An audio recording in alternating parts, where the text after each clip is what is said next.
Good morning, everybody. Denise with Lazy K Homestead. Well, today's video is going to be a little different. I'm not going to cook or anything. I'm just going to really talk about your homestead. And before I start, I hope you like, share, and subscribe. And hope you find this informative. And if you have any questions or comments, I'd really appreciate it. So what I wanted to start with was when you're first thinking about homesteading. And are you looking for raw land? Or are you looking for property that's already got somebody else's thumbprint or footprint on it, or you want to just do it yourself? And that's kind of what you have to decide. We started with raw land and we wanted to do our own thing, and you have to kind of look at the properties, look at the restrictions if there's any, look at so many different factors. Do you want to go off grid? Do you want to have be on the grid? The costs involved. We started with a camper and a dream, and a lot of people do that, and I'm really glad that we did. We both had been through divorce, and we started with our jobs and just bought this property, and it was all wooded except for a little driveway coming in where we could park the camper.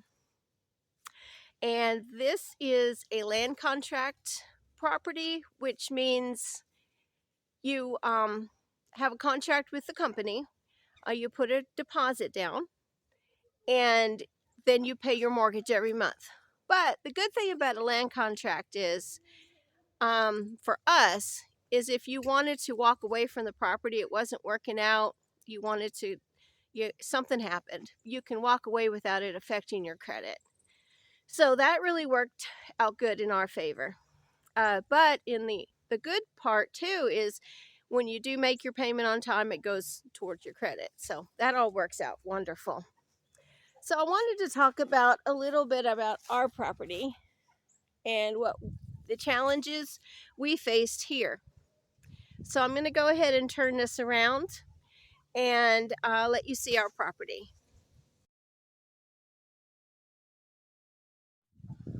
Okay, so what we opted for was almost 6 acres, and it, like I said, it was all wooded.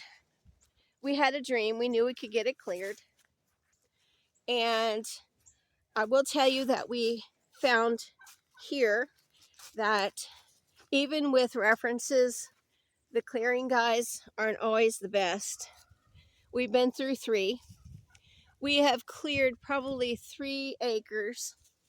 Willis and I did a lot of it ourselves. So look into that too. Is there going to be a lot of cost with clearing? Are you trying to find pasture?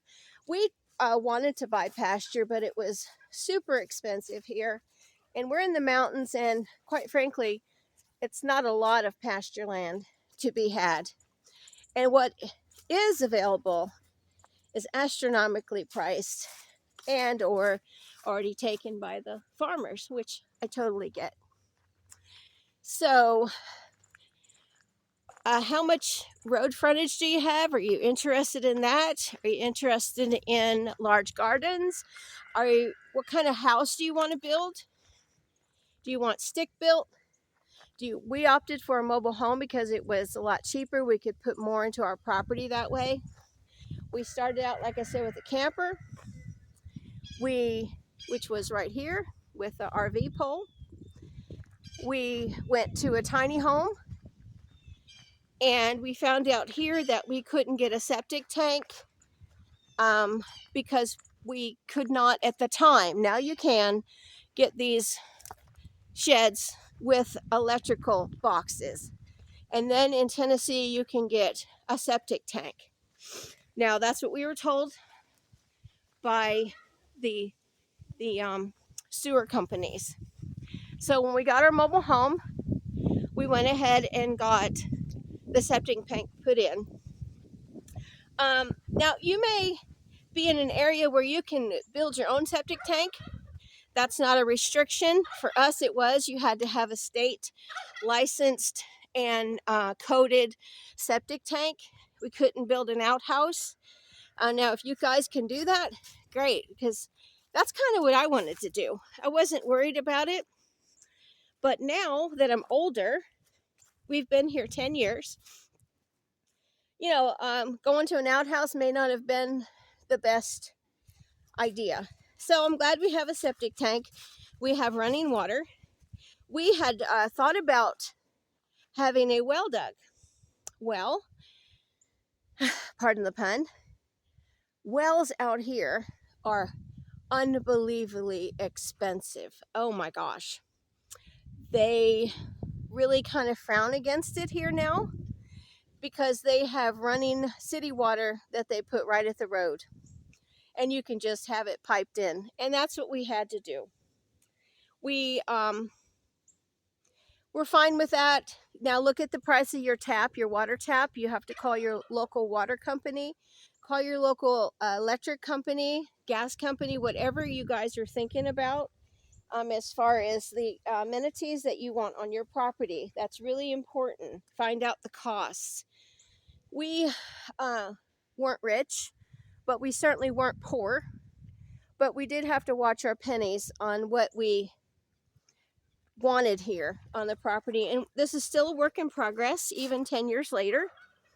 I had a stroke 9 years ago, right after we moved here.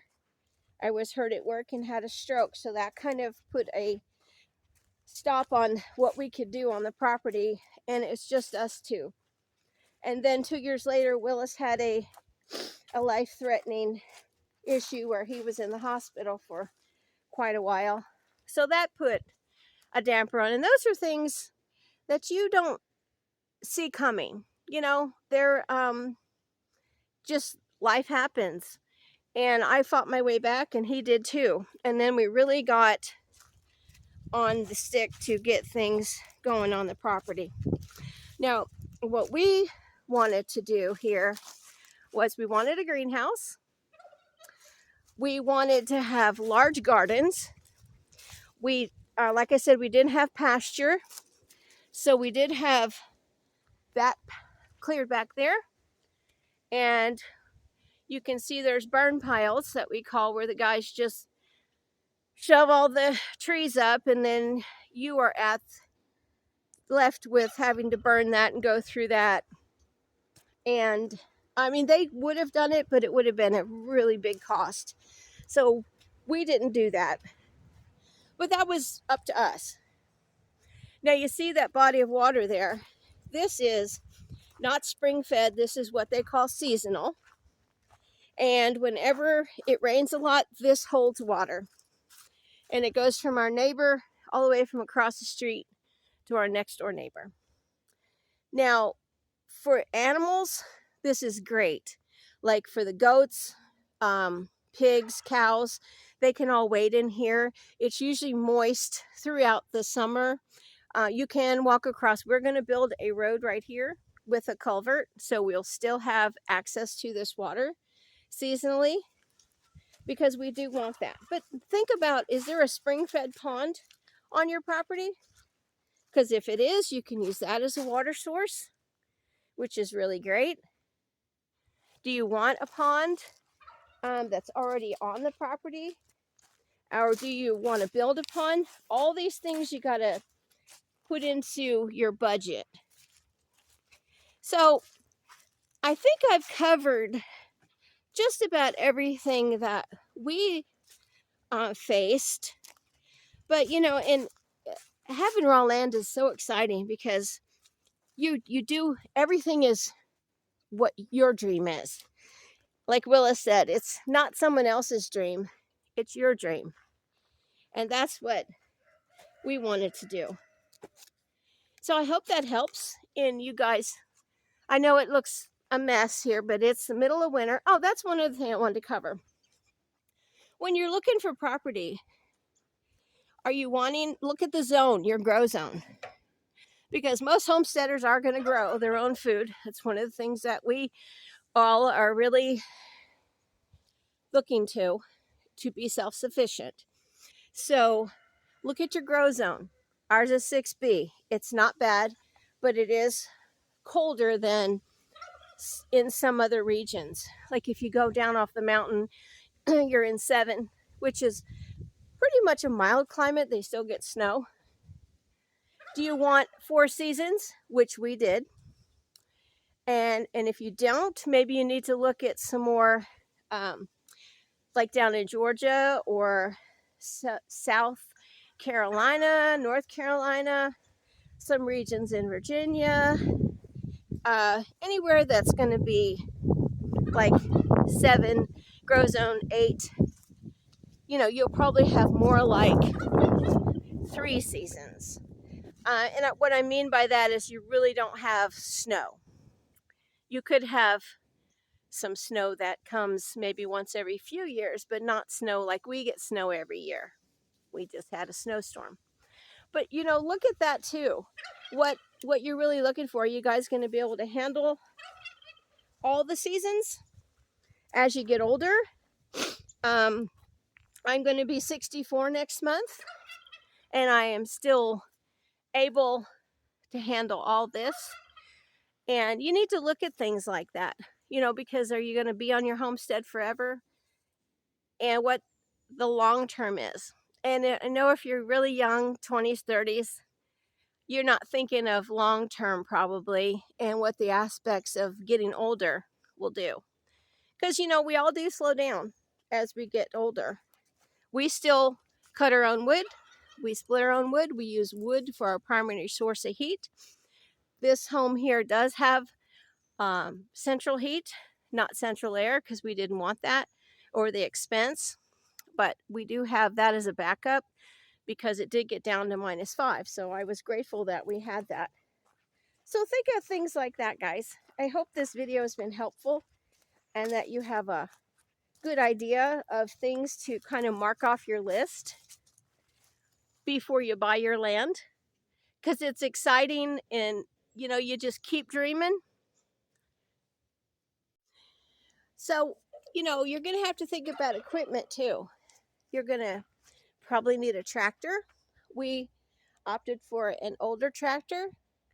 We went to our local tractor salesman, and they had tractors that were older, but they also included implements. So 10 years ago, we paid $3,000 for Geraldine, and she's a wonderful tractor. She starts in the cold. She also has a heater block on there. I mean, a heater for the block, so you can just plug it in. So she starts in 5 below. We also got a set of discs. So, there's good ways. You don't have to just go out and buy a brand new tractor. I mean, if you can, that's great. But we tried to stay within our budget, and we haven't been disappointed with this tractor. Now, if you guys till, you're going to need a tiller. If you use wood and you've got wood here, you're going to need a log splitter unless you're young. And I mean, Willis used to chop everything by hand with the axe. The forget that thing is, but with a maul. And that's part of my stroke, is when I forget. So if you guys are watching me, sometimes you're thinking, geez, you can't even remember. It's because my stroke I have a little memory issue, but I've still fought my way back, and I'm really happy and thankful for that. Last year we bought a potato digger because we were doing it by hand. That made it a lot easier because we do grow a lot of potatoes here on this homestead. And just think of different things. I mean, of course, you have to have your lawn tractor for your lawn. We have a little bit of lawn. We opted for not a lot of grass. We do like a little grass. Ours is mostly wild grass because we wanted more garden areas. You're going to need probably a chainsaw. Just think of things like that. Kind of make a list and just check off. And one of the most important things is, unless you won the lottery, which if you did, congratulations, you're going to need a job. You're going to need jobs to keep this homestead going. Look around, see what's there. in our area that we have a lot of factories, so people can do that. Willis is a truck driver. That's an option too if you don't mind staying home by yourself uh, with you or the kids. I mean, that's very doable. You know, we as women, we can do a whole lot. We're multitaskers, and a lot of times people don't give us the kudos, I guess, that we really deserve, because we can do a lot. We're strong. And that goes for men too. So, you know, if you guys are stay at home and your partner, you know, you do whatever, just, you know, just make sure that you're able to do that before you just start. A lot of people want to do, and I had this dream too, and I have, but I did have to work. I'm retired now, but make the homestead be your job. We do that too. It doesn't pay for everything by any means, but if you have a larger property, you can put a lot of cattle on it. We're going to get a calf and for meat, and I'm hoping to get a milk cow, raises calves. It's a lot cheaper that way than going out and buying a cow. Um, Goats provide milk. Goats provide where you can make butter and you can make cheese. So those are things that you can do and you can make on the homestead and sell. Honey, I'm a beekeeper. Honey is something people love.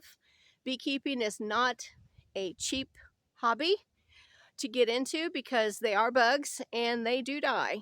And so this year, after 7 years of beekeeping, I have to replace my bees. I requeened them and it didn't work, but that's okay because that's something that I want to do, continue to do on my homestead.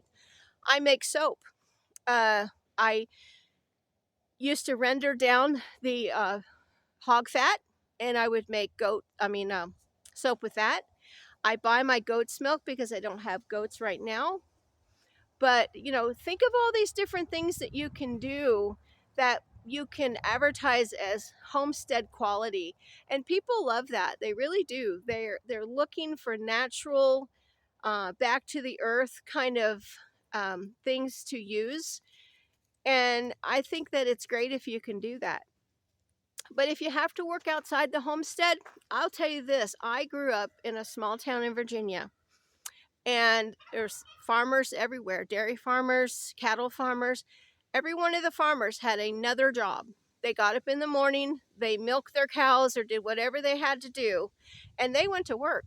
A lot of them were teachers, truck drivers, local truck drivers, things like that, but they all had another job to supplement their farm.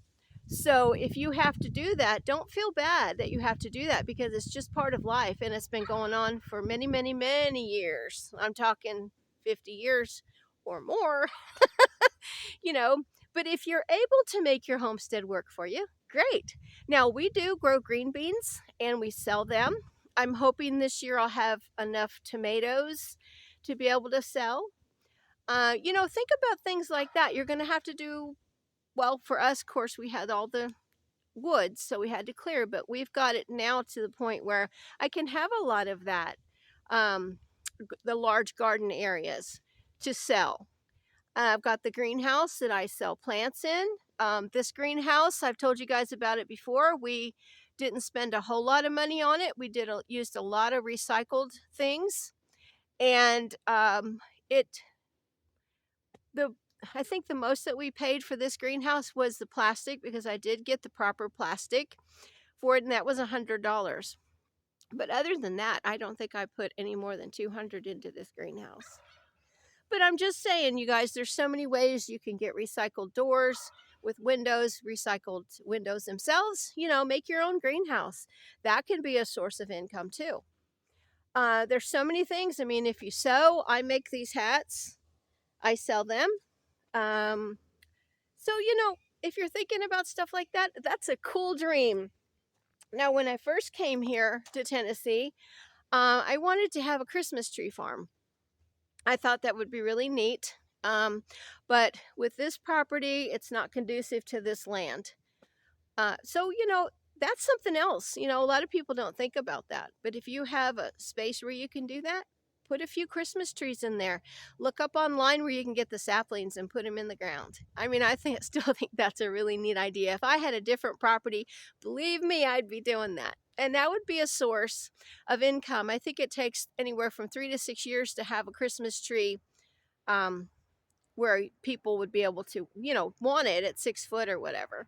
But anyways, those are just some ideas, and I hope it helps with what you're looking for with your homestead. Another thing too that I found helpful is, you know, kind of get to know your neighborhood.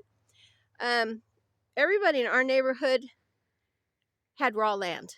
Every single person. Not everybody's a homesteader. They just wanted to be out in the country. They just wanted to have their privacy. And that's one thing that we really like is our privacy out here. Go to your local co-op or your local feed store. Get to know those people. They're a great source of information about things that are in the area. So, you know, it's never a bad idea to get to know people. You don't have to be, you know, great friends or whatever, but just get to know them. You know, and networking is really great. I've had people call me from my local co-op. She gave my number out because I was very happy to help anybody new to the area because I was new to the area. And people called me and asked me for um, information and come over and looked at the homestead. And right now it looks horrible, like I said. But in this video, I am going to include some of our gardens from the spring and summer so you can see how beautiful it really is. And if you are looking for property in the middle of winter, like right now, and you're thinking, oh my goodness, don't think like that. Think about the green leaves on the trees. Think about the beauty of that land and what you can create out of it.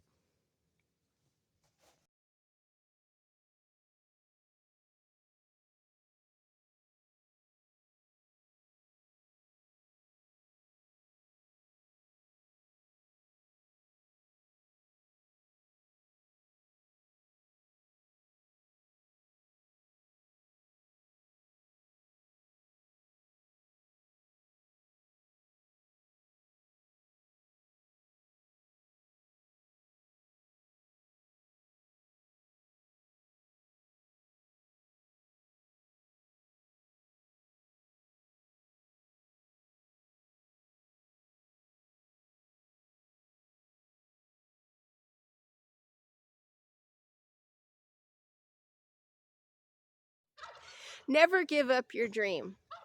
I think as long as you're dreaming, you'll be happy, you'll be healthy, and you'll have a vision, you know, and it's something to always look forward to. We make a goal list every January, and we started on it this weekend of things that we want to accomplish this year. So maybe that'll help too. Well, good luck on your uh, quest in finding a homestead in raw land or land that already has a house on it, or maybe just a structure. You guys, there's so much you can do. So I hope you'll just enjoy your life and, you know, keep me informed on what you're doing. I'd really like to know. I'll talk to you later. You have a great day. Bye. Also, you know, there's always going to be repairs that need to be done. Today, I'm going to finish up working on my chicken gate that decided to fall apart after all these years. I would love to go out and get one of those metal gates from Rural King, but oh my gosh, they are so expensive right now. So, you know, but that's an option. We have lumber here, scrap lumber, and I'm going to use that and I'm going to rebuild it myself. So, you know, when you're on the homestead, don't think about throwing things away. Something can always be used. I use the shed behind me, well, behind me as my barn right now. And that is full of things that I know I'll be able to use. And right now I'm going to go in there and get all my pieces of scrap lumber. So just some ideas. Hopefully this helps. I really hope so. And I hope this video isn't being too long.